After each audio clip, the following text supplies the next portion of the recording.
100% Bénin, bienvenue et merci pour la confiance chaque jour renouvelée. Des dossiers à controverse sur le nouveau départ, il ne se compte plus du bout des doigts. Déjà au compteur du mois de juillet, 3 dossiers à alimenter toutes les conversations.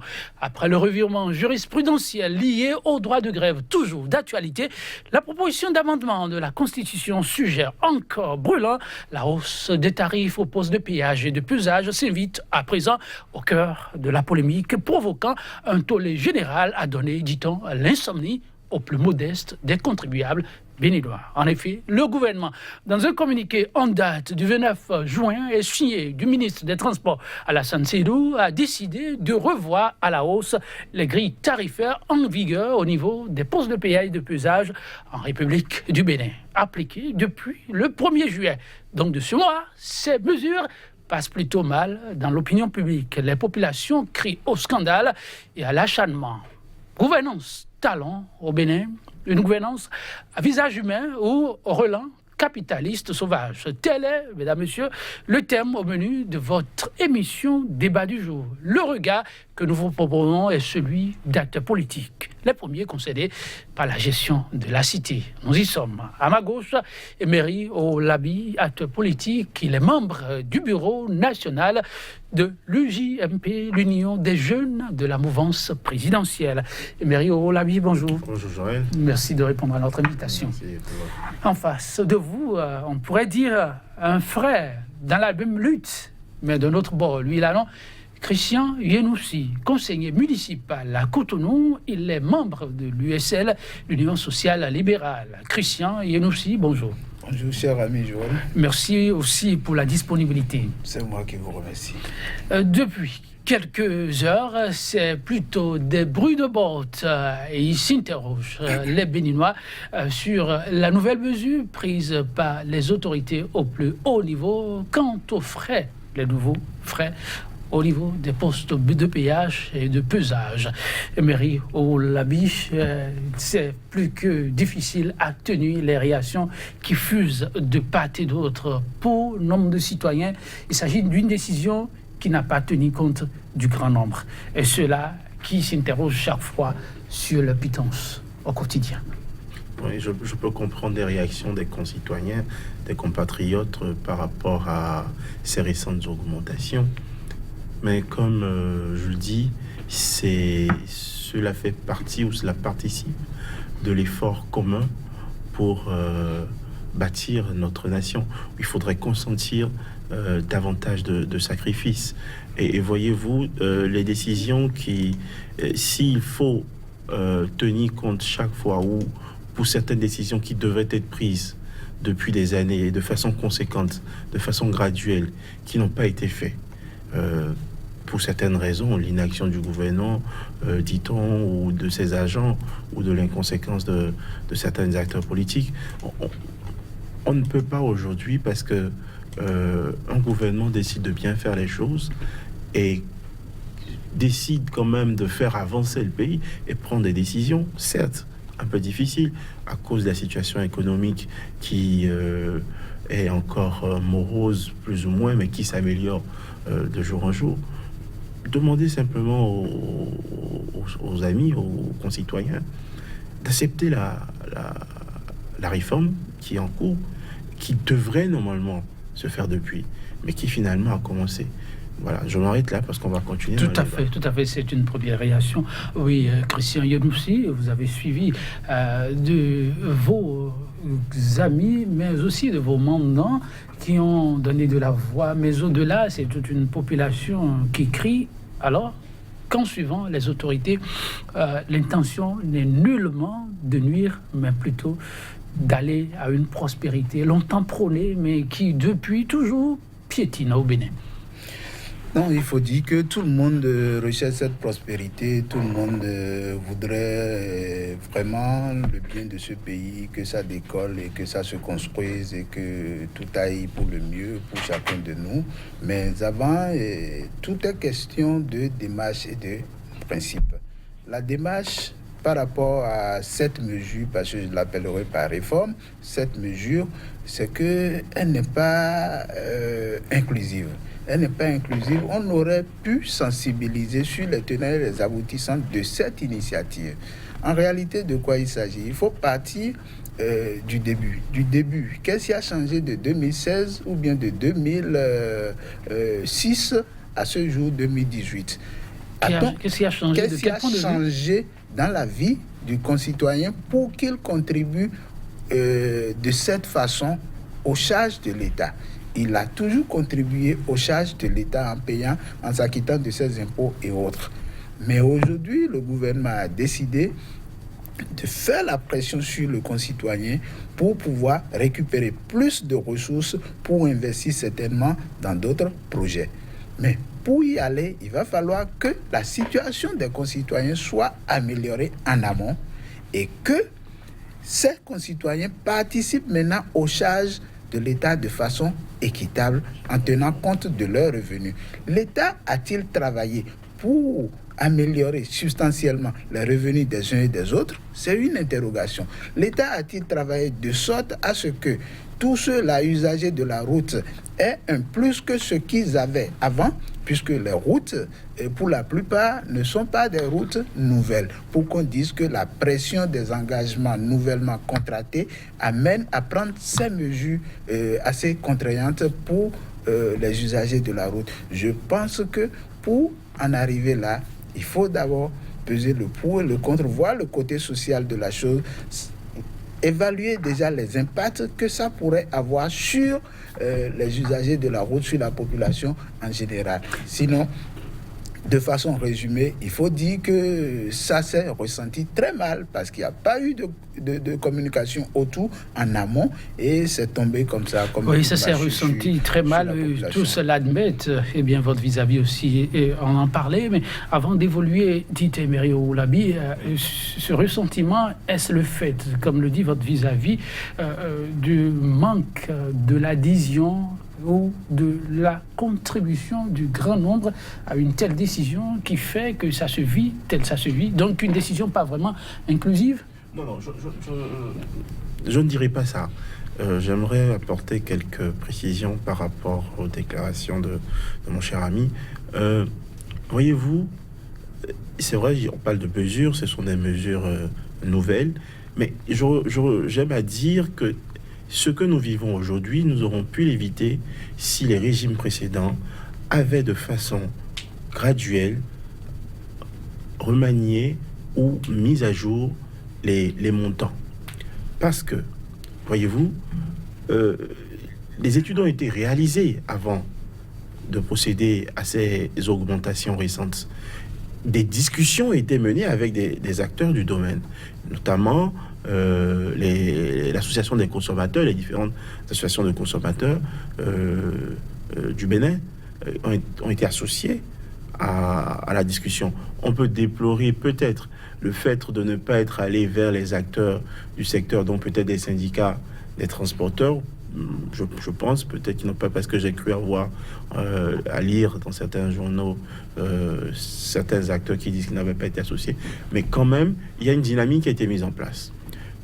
Qu'on nous dise que les conditions de vie des populations financièrement n'ont pas été améliorées, je ne pense pas. Je pense que ces dernières années, des efforts ont été faits. Et on ne peut pas nous dire que du côté des salaires, que les fonctionnaires ne sont pas payés. Systématiquement, tous les 2 ans, il y a des avancements, il y a des augmentations sur salaire qui interviennent. Mais là encore, les fonds... Systématiquement, chaque 2 ans. Chaque 2 ans, il y a avancement. Mais là encore, pour parler de la question de l'augmentation, pour revenir à la question de l'augmentation, il est dit que les normes, c'est tous les 100 km qu'il faut payer. Mais ils ne sont pas encore à cela ici. Et le gouvernement a pris en compte tout ceci. Le gouvernement a dit que l'augmentation aurait dû être de 1000 francs. Mais ils ne pouvons pas aller en tenant compte des réalités et de l'inaction des gouvernements précédents, des acteurs politiques ayant dirigé jusqu'en 2016. Mais on a tenu compte de cela et on a procédé à une augmentation plutôt rationnelle. Et votre vis-à-vis, semblait dit tout à l'heure, il est encore là pour apporter peut-être plus de précision, et que par rapport à cette décision, le grand nombre aurait pu être associé. Pour que on n'assiste pas sur à quoi on assiste sur Rubin Médage, que vous-même vous avez compris tout à l'heure en disant que oui, la situation de morosité pourrait s'expliquer.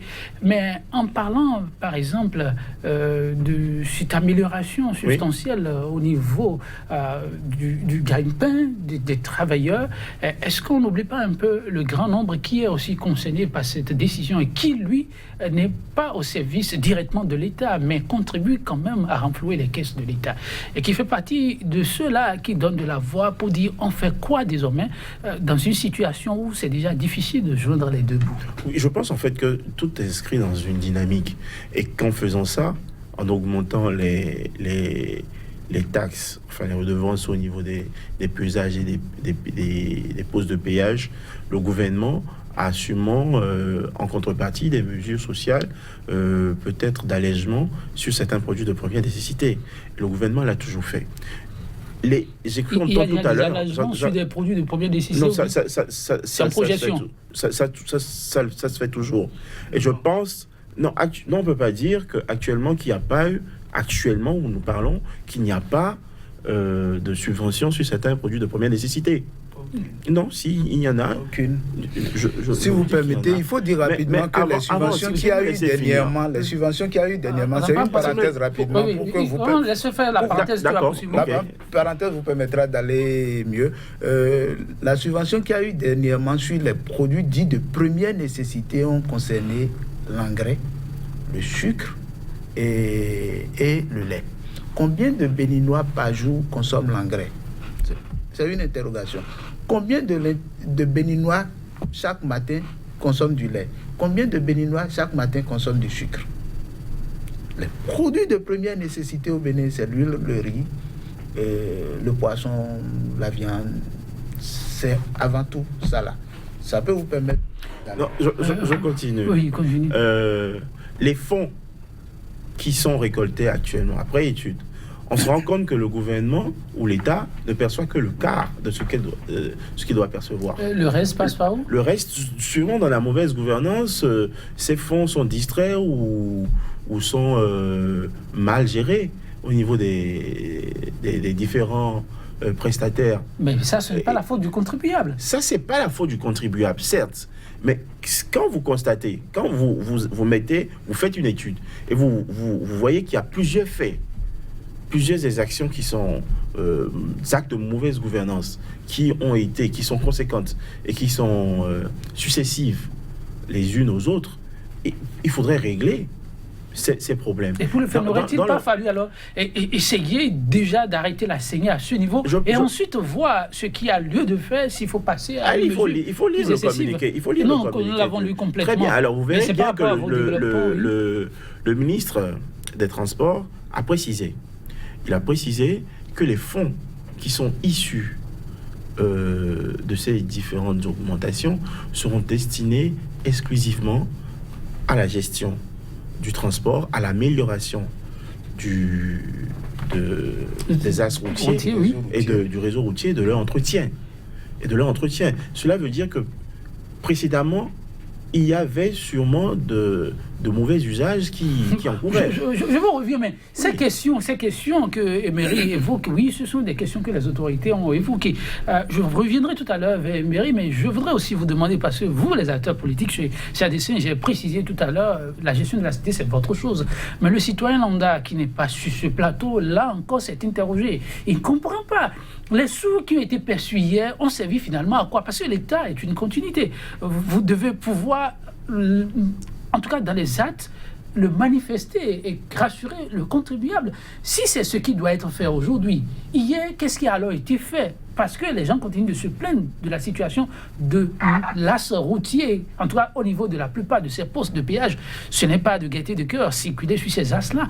Et pour ce qui va être fait à l'avenir, qu'est-ce qui doit être fait pour qu'il y ait moins de plaintes et qu'on se sente plus concerné par une mesure qui est en principe bienfaisante pour tous?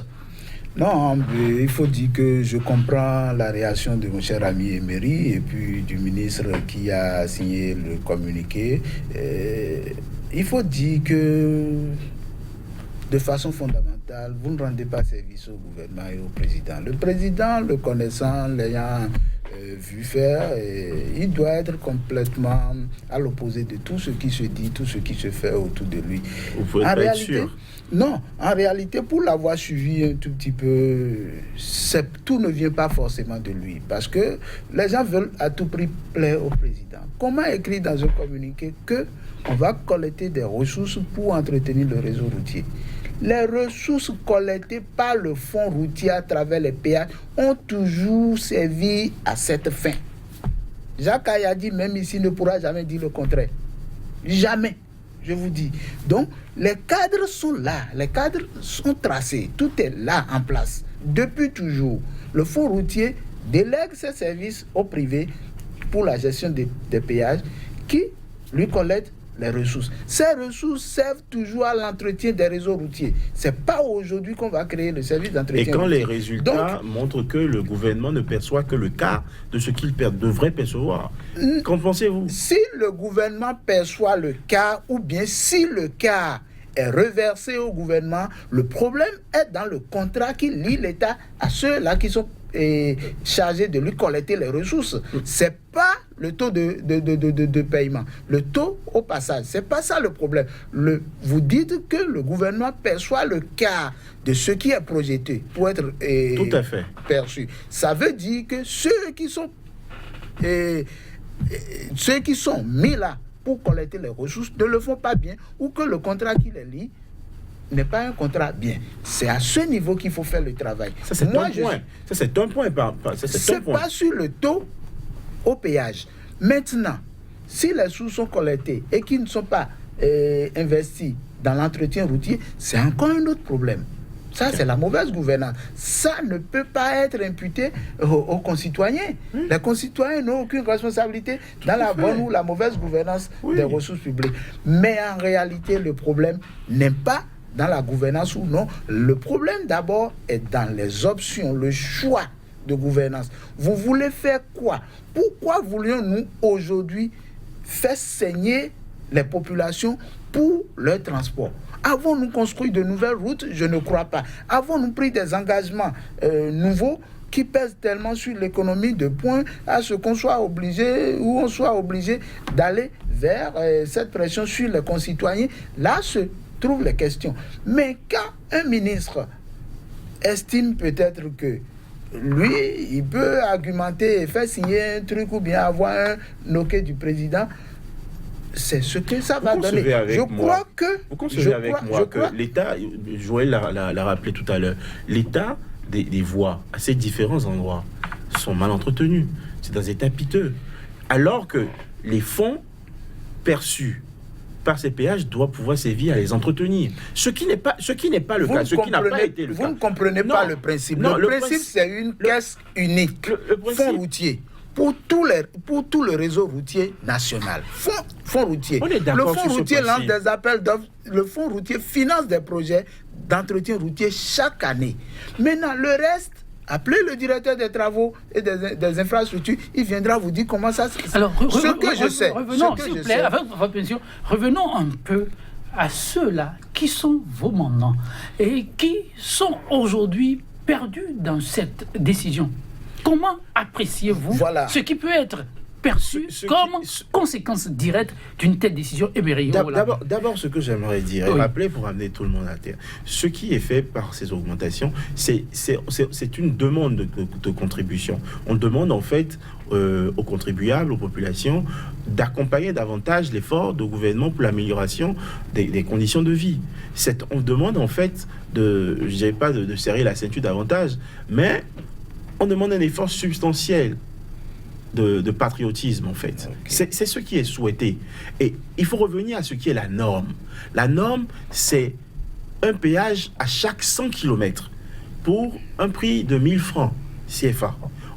Le gouvernement a fait une étude. Les augmentations n'ont pas été faites à la va-vite ou à la hausse sans prendre en compte certaines considérations. Il y a eu débat autour. Il y a eu à associer l'association, enfin les structures fêtières, l'association des consommateurs. Donc, le gouvernement a quand même discuté avec certains acteurs avant de prendre cette décision. Et le gouvernement dit, nous ne pouvons pas appliquer le taux de 1000 francs qui est la norme. Pour ça, nous restreignons cela, nous y arriverons progressivement, mais pour le moment, il nous faut quand même demander à nos concitoyens de faire un effort supplémentaire. Que voyez-vous comme impact L'impact qu'on pourrait avoir, c'est l'augmentation des frais de transport au niveau des conducteurs et des différents transporteurs. Oui, ça pourrait arriver, qui pourrait peut-être entraîner aussi à la fin une augmentation des produits dans le panier de la ménagère. Mais c'est là où on invite le gouvernement, en fait, à trouver un palliatif pour pouvoir amorcer ou pour pouvoir amortir ce choc qui risque de poindre à l'horizon. Oui, c'est en ça je dis que vous ne rendez pas service au gouvernement, parce que c'est pas maintenant qu'il faut demander au gouvernement de trouver un palliatif. En réalité, il faut travailler en amont à amortir tout et à faire digérer facilement ces mesures-là. En réalité, la situation sociale est très tendue. C'est pas opportun. La situation sociale est très tendue. Et si vous voulez rendre service au gouvernement, c'est pas de lui de l'amener sur cette piste. Il y a quelques mois, on a assisté, ou bien plus d'un an, on a assisté au déguerpissement. Les déguerpissements, les conséquences existent toujours. Allez dans la zone de la BOA, là, les ministères, administrations qui sont dans la zone de la BOA, Ganhi et puis Kadion là-bas, vous allez voir, les vendeuses, les petits maquis autour n'existent plus. Ça veut dire quoi? Le fonctionnaire moyen, il ne gagnera pas plus de 100 000 francs. Avec 100 000, il est appelé, il est contraint aujourd'hui à ne plus déjeuner là, manger avec 1000 francs par jour, mais aller vers les restaurants qui coûtent plus cher. D'abord, attendez, je vais finir. La promotion des installations sauvages, attendez, je vais finir. Les installations sauvages, attendez, j'irai au cœur de ville de mon développement.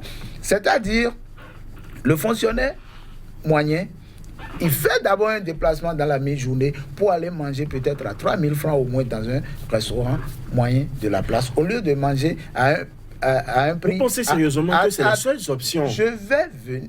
qui s'offre... Donc, laissez-le poursuivre, vous prenez après la parole. Allez-y. C'est un premier impact qui lui incombe et qui l'assume pour le moment. Il n'arrive pas à s'en sortir avec ses revenus assez limités. Vous avez dit que chaque 2 ans, il y a des avancements. Quel avancement? Rien n'a changé. Le système existait et existera. Rien n'a changé. Depuis 2016, on n'a pas amélioré la situation des travailleurs. Vrai ou faux? Je crois que ça, rien n'a changé. On n'a changé que les salaires politiques. Maintenant, le plus grand nombre, c'est les travailleurs. Et ils ne sont pas que dans le secteur public, ils sont également dans le secteur privé. Ils ont des difficultés déjà pour déjeuner, accéder aux restaurants moins chers et tout, ce qui n'existe plus dans Cotonou aujourd'hui. Ça impacte négativement sur leurs revenus. Les revenus n'étant pas augmentés, attendez, les revenus n'étant pas augmentés, on les soumet encore à cet exercice de péage pour quelqu'un qui va quitter Porto-Novo, qui va payer aller-retour de péage autour de 800 francs, et ajouter à ces charges qu'ont induites déjà les déguerpissements liés à sa restauration dans la mi-journée ou bien dans la journée. Mais tout ça mis ensemble, le gars souffre, le jeune fonctionnaire il souffre. Mais au-delà de ça, les impacts, c'est sur tout le monde, c'est pas que sur le transport. Le transport va impacter le coût du logement. Vous savez ça? On achète du ciment, on achète du gravier, ça va prendre de la valeur. C'est quoi le lien? Le lien, en réalité, le transporteur, c'est lui qui amène le gravier sur votre site de construction. C'est lui qui amène le ciment sur votre site de construction. L'ouvrier, les maçons, ils quittent Porto-Novo pour Cotonou.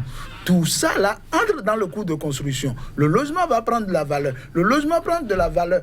La dame qui est au marché, dont les produits viennent du Nigeria, ou bien celui qui est au marché Wando, la dame pour laquelle on doit faire convoyer des marchandises vers Wando, va subir les frais de péage, et sur la tomate, sur n'importe quoi, il y aura la flambée. On a induit une flambée involontaire des prix et les gens vont se cacher derrière ça pour augmenter anarchiquement des prix. Ce que le gouvernement ne pourra pas contrôler. Je ne pense pas que tous les exemples que vous avez donnés puissent illustrer le fait que les choses ont été faites comme si nous étions dans deux pays différents, un pays où ça commence un peu plus haut et un autre un peu plus bas, où les prix sont plus costauds en haut qu'en bas. C'est-à-dire, on a des députés qui ont quitté la zone que je décris, qui sont installés à Cotonou, qui oublient leur mandat et puis accompagnent ces genres de choses. Ils ne rendent ni service à la population. Mais ce que vous décrivez sur la disparité des frais aux différents péages, ça ne date pas d'aujourd'hui. Ça a toujours existé. On a toujours payé plus cher à Pédiport qu'à Ekpé. C'est pas aujourd'hui. Donc, ce que vous avancez comme argument, ça ne tient pas sur ce coup. Ce que je veux dire, je comprends qu'il y a certaines inductions, certaines conséquences qui pourraient naître de cette augmentation. Et moi, je les limite à l'augmentation des frais de transport qui peuvent subvenir et peut-être à l'augmentation de certaines denrées au niveau du panier de la ménagère. Et là, je le dis, je suis convaincu que le gouvernement trouvera les palliatifs nécessaires ou les mesures d'accompagnement pour que le choc ne puisse pas atteindre en plein fouet les populations à la base. Parce que c'est vrai, il faut reconnaître que la situation économique n'est pas encore totalement rose, mais elle va s'améliorer dans les jours à venir. On l'espère, et elle s'améliore de toute façon dans certains secteurs.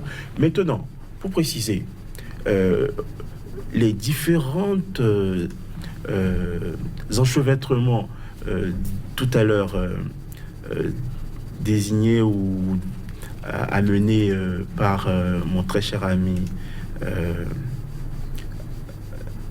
je ne suis pas totalement d'accord avec. Allez-y. Et il ne faut pas forcément lier les faits de déguerpissement, qui sont des installations sauvages, qui sont des installations sur le domaine public, qui ne respectent pas la loi.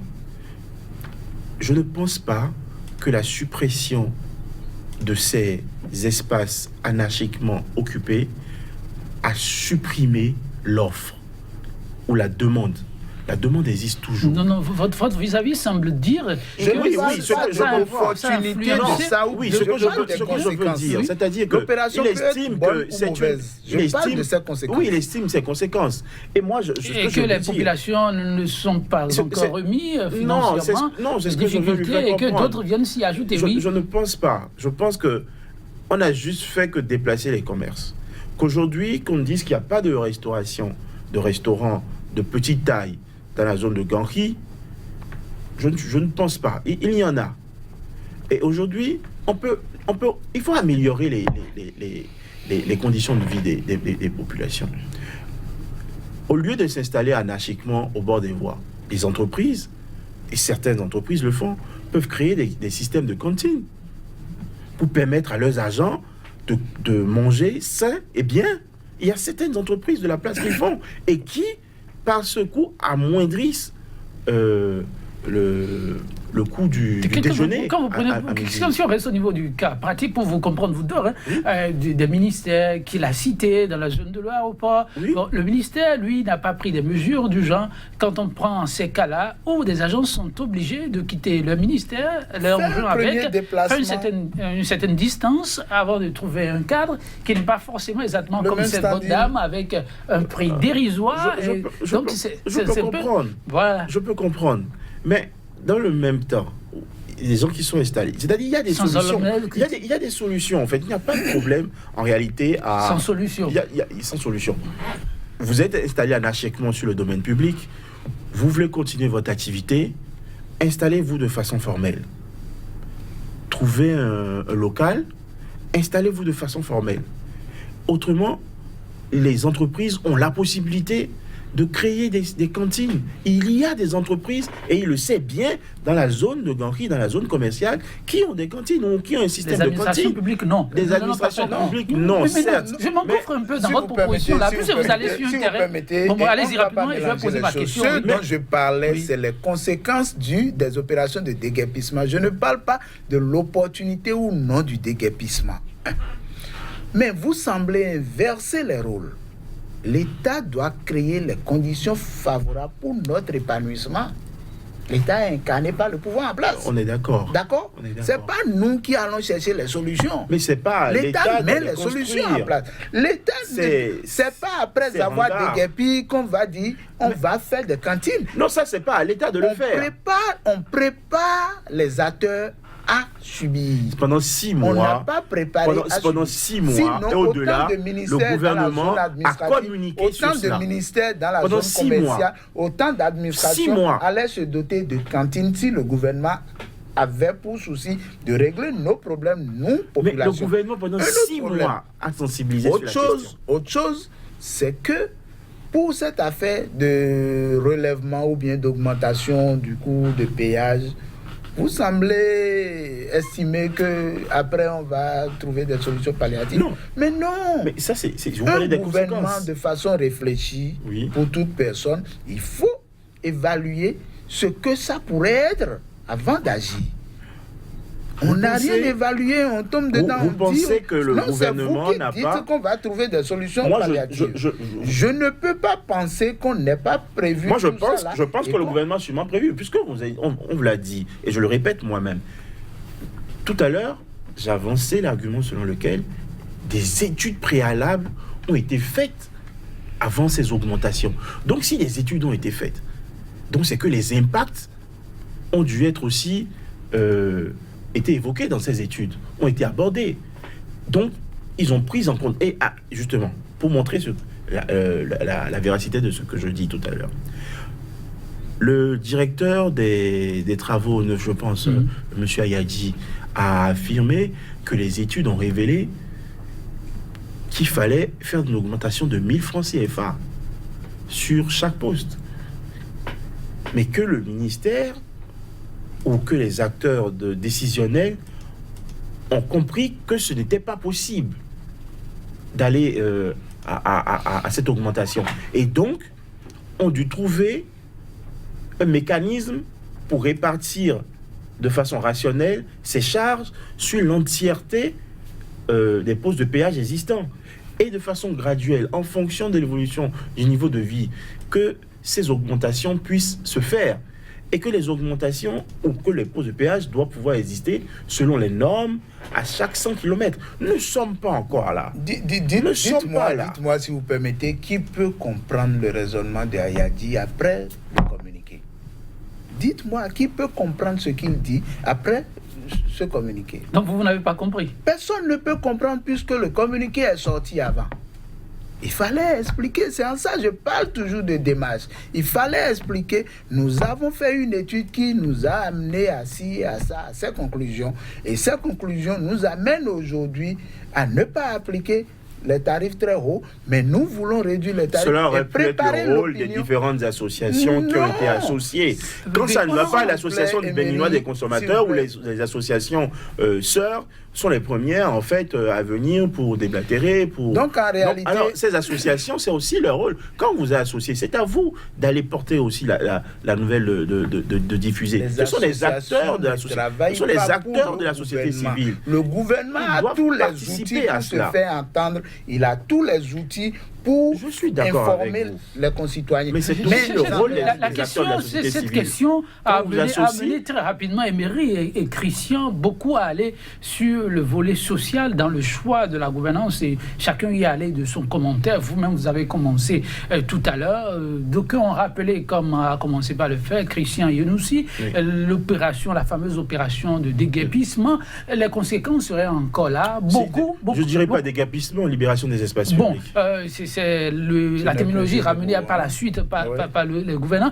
Mais beaucoup disent, quelles sont nombreuses ces bonnes dames qui n'ont pas finalement trouvé un Ils s'en refuge, sont pas un remises. coin où ils pourraient reprendre leurs activités, que l'idéal aurait été Les marchés sont vides, qu'on monsieur essaie, Guetton. qu'on essaie, Monsieur qu'on essaie Joël de Guetton dégager dit les une marchés- place les marchés pour sont que vides. cela se fasse. Les marchés sont Est-ce qu'il y a vides. eu, Emery, oui, c'est cela, vous êtes là pour informer, parce que beaucoup ne savent peut-être pas. Est-ce qu'il y a eu Les aujourd'hui... marchés secondaires sont Emery, vides. S'il vous plaît, Emery, tout ne se répondez à vend la pas question au pour marché. communiquer en Tout même ne temps. se C'est pourquoi vend pas vous au êtes là. marché dans Vous tous savez, les est-ce que pays. ces Oui. bonnes dames... Je Parce suis que les d'accord. gens, l'opération, Mais c'est pas une s'il vous raison plaît, pour Emery, vendre la sauvette. répondez plutôt à la question, vous rendrez service à ceux-là qui ne savent pas. Alors, beaucoup se demandent aujourd'hui, puisque c'est une opération qui a couvert toute l'étendue du territoire. Tout à fait. Aujourd'hui, pour ces bonnes dames dispersées un peu partout, comment c'est un fait anarchiquement réparti sur le territoire, c'était ce à quoi on a assisté, ça il faut le souligner.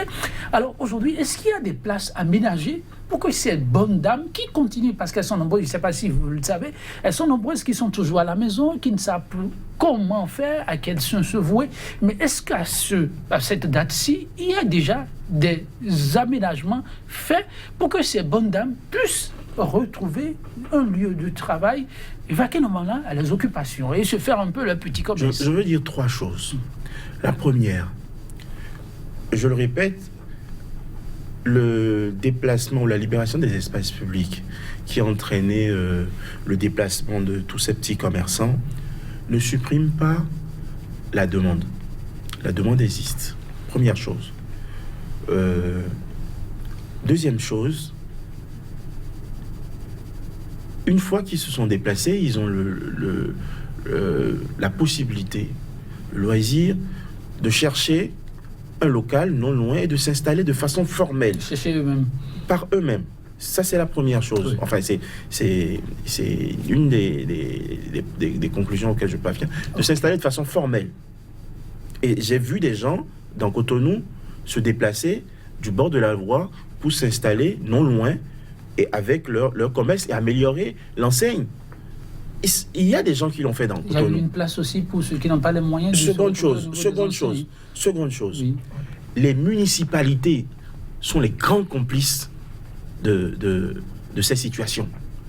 L'administration du territoire à ce niveau relève de la commune. La commune devrait, au lieu de favoriser l'implantation anarchique des gens sur le domaine public parce qu'ils y prélèvent des taxes et des redevances, devrait normalement trouver un espace viable et de commerce pour ces personnes. À ce jour, où est-ce qu'on en est? Mais demandons, inviter les communes, inviter les responsables communaux, inviter dire, les responsables c'est d'arrondissement le troisième qui point. nous disent... Non, et le dernier point, Oui. le gouvernement s'efforce depuis un certain temps, et je pense que ça va commencer maintenant. Je pense que les études sont terminées, le chef de l'État l'a dit, le ministre Nato aussi l'a dit, la construction de certains marchés vont commencer. Il y a aussi un fait à ce niveau. Quand ça? Non, là, ça va commencer. Et là aussi à ce niveau, tout à l'heure je le disais, je voulais souligner quelque chose. Les marchés sont vides. Même quand vous allez dans les marchés, vous voyez que les gens préfèrent venir se mettre parfois à l'entrée ou aux alentours des marchés pour vendre, alors que l'intérieur, il y a de la place et c'est vide. Il y a des problèmes à ce niveau qu'il faut résoudre. Merci, Emery. Oui, Christian Yadoussi, vous êtes là aussi directement interpellé. Je l'ai dit tout à l'heure, vous êtes aussi conseiller communal. Aujourd'hui, on en a encore, nous, on est là pour ça. On continue de recueillir des plaintes de bonnes dames. Des bonnes dames, il faut le dire, sont parti pris, n'ayant pas les moyens de s'offrir une boutique. Et vous devez le savoir si vous devez être honnête politiquement. Pour ces bonnes dames-là, que faites-vous? Et vous êtes conseiller communal, Emery l'a dit tout à l'heure, c'est aussi de votre responsabilité, des marchés qui sont vides, des bonnes dames qui sont obligées de s'installer tout autour. Aujourd'hui, on demande à ce que tout le monde rentre dans les rangs, mais là encore, on regarde le pouvoir central. On dit c'est le pouvoir central qui nous met en difficulté. Et ça continue de pleurer. On en est où aujourd'hui? Oui, il faut dire que sociologiquement, au Bénin, un marché naît, grandit, se modernise et tout. On ne crée souvent pas de marché au Bénin et en Afrique. Donc, il y a des points de vente spontanés qui se sont créés dans toutes les villes du Bénin. Et tout ça là devrait être encouragé, aménagé et circonscrit. Par qui? Par les autorités, que ce soit au niveau local, au niveau central. Mais en réalité, le Bénin est ce qu'il est depuis toujours. De façon pratique. De façon pratique, il faut dire, de façon Toutes pratique. ces bonnes qui continuent de pleurer du fait de ces opérations qu'on appelle de libération. C'est la ou de déguerpissement. planification de cette opération qui a été mal montée. Je vais vous dire pourquoi.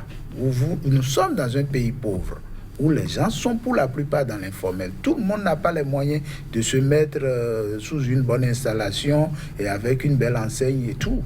Mais tout le monde veut exercer quelque chose pour avoir un revenu à la fin de chaque mois, nourrir sa famille et tout. Mais par rapport à ça, l'État et les communautés et les collectivités ont le droit d'accompagner. Accompagner, ça veut dire quoi? On s'entend pour rendre belle notre ville. On s'entend la main dans la main, et commune et administration centrale, pour rendre notre commune belle. Mais l'État aujourd'hui a décidé de faire les choses à lui seul. Non, ne dites pas que vous n'êtes pas associé. Vous n'êtes pas associé. Le grand Nokoué. Laissez-moi finir. Allez-y, rapidement, on n'a plus beaucoup de temps. Je veux faire. Vous vous mettez en rang. C'est ce que l'État a dit. On est partenaire. Non, vous êtes sûr? Je suis allé à la présidence. Le conseiller parler, nous avons rencontré le président. Le président nous a dit ce qu'il pense faire pour nous. Il ne vous a pas écouté. Ça n'a pas été question de ce qui sera bon pour vous tous. Non, vous êtes sûr parce que moi, je ne suis pas d'avis. Je vous dis, je suis à la télé. Oui. Je vous dis, je suis allé à la mairie. Le président nous a dit, voilà ce que je pense faire pour vous. Mais il y a eu des séances de travail. On devrait avoir une vision commune pour Cotonou et pour les différentes villes. D'accord?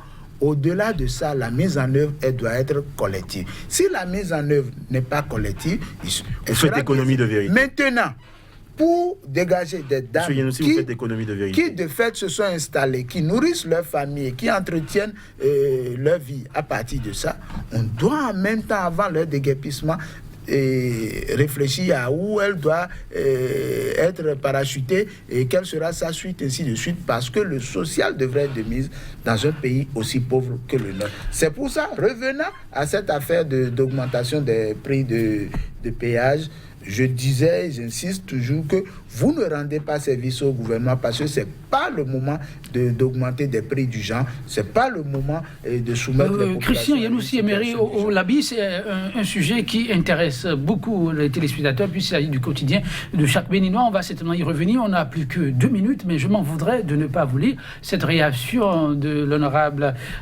Guy Bitopé qui a adressé une question d'actualité au gouvernement. Je prends le dernier point. Je vais commencer sans doute par Emery et ça va suivre son mot de la fin pour la circonstance.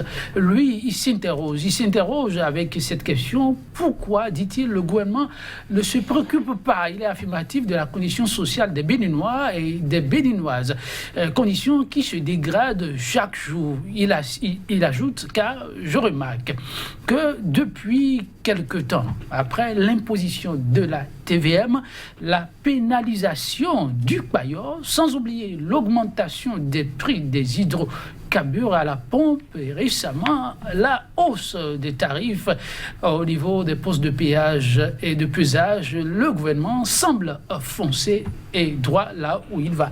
Emery, au Labi, ce sont des décisions vraiment avec du recul et objectivement contre la population, est-ce qu'on peut le dire ainsi? C'est un élu du peuple qui parle. Je ne pense pas que... Il parle du paillot, il parle de la pénalisation du paillot, il parle de la TVM. On a 2 minutes pour ramasser. Qu'est-ce que vous en pensez? Je ne pense pas que le gouvernement est à la traque de sa population. Je ne pense pas que l'objectif, c'est de pressuriser la population. Le gouvernement est à la recherche de l'amélioration des conditions de vie de sa population. Et je pense qu'il ne faudrait pas lire toutes ces décisions, les lier ensemble côte à côte pour penser avoir un objectif. Mon mot de la fin, c'est d'inviter tous les acteurs politiques à la patience, au calme et au dialogue. Merci. Oui, Christian Yanoussi. Oui, on va patienter pendant combien d'années? On va patienter pendant tout le mandat? C'est des interrogations. Mais il faut dire qu'à ce gouvernement, moi, je conseille d'aller beaucoup plus... d'investir beaucoup plus dans le social, c'est pas de distribuer de l'argent, créer des situations favorables à l'éclosion et à la croissance des entreprises au Bénin. Faire de sorte que des entreprises quittent le Bénin, ça ne favorise pas la création d'emplois. Le gouvernement à lui seul ne peut pas créer tous les emplois qui sont demandés. Il faut que le privé l'aide à construire et à créer des emplois. Le gouvernement doit favoriser la création des emplois, pas l'éclosion et la croissance. Merci Christian et aussi merci à vous, Emery Olabi, mesdames, messieurs, merci. 100% Bénin pour le numéro du jour, ce sera tout. C'est vrai, vous auriez bien voulu qu'on laisse plus de temps à nos invités, mais le temps, vous le savez, c'est ça qui nous tient par ici. On se donnera sans doute rendez-vous demain et là, on donnera la parole aux consommateurs, eux qui... Les associations ont été associées à tout ceci et qui tombent désormais sur la tête des contribuables. Quelle a été leur responsabilité? Quel pourrait être le rôle qu'ils joueront dans les tout prochains jours pour que la calmie règne autour d'une décision comme celle-là? Mesdames, Messieurs, 100% Bénin, merci, ce fut un plaisir.